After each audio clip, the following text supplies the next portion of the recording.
Thanks, Mike. So let's start with the dream team, right? Or at least one of the dream teams. You talk about it and you start the book. Baker, Scowcroft, President George H.W. Bush, peaceful end of the Cold War and collapse of the Soviet Union, German unification, Desert Storm. Were they the A team, or were they just in the right place at the right time? Both, I think, is the honest answer. It took the intersection of, a moment of huge opportunity for the United States on the international landscape at the end of the Cold War, the collapse of the Soviet Union. But it was also an intersection of that with skill, and a group of people who disagreed with one another, who were imperfect. I mean, they made their own share of mistakes. All of us did in that era. I would argue in the Balkans, for example, towards the end of the George H.W. Bush administration, didn't use the agency the United States had, tended to defer too much to Europeans who, at least in that era, were not capable of, managing that crisis in the way that maybe it could have been managed.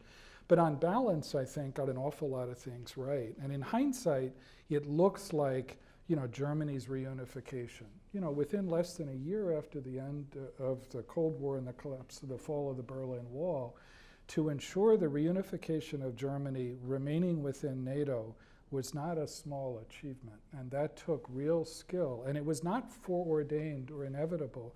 The same was true with... And so it felt like contingent at the time when you're dealing It did, with it, right? It really did. And the same was true of another example you mentioned, Mike, which was not just the Desert Storm coalition, the successful expulsion of Saddam Hussein and the Iraqis from Kuwait, but it was the restraint that President Bush 41 and Baker showed. It would have been, I remember as Baker, the afternoon that President Bush made the decision to stop and not to have the US military pursue the Iraqi forces all the way to Baghdad. As Baker put it at the time, the easiest thing in the world would have been to continue doing that. But he and President Bush and Brent Scowcroft had the foresight to understand that that would have broken the coalition that they had painstakingly put together. And it would have brought a whole set of unforeseen problems, in Iraq at that point.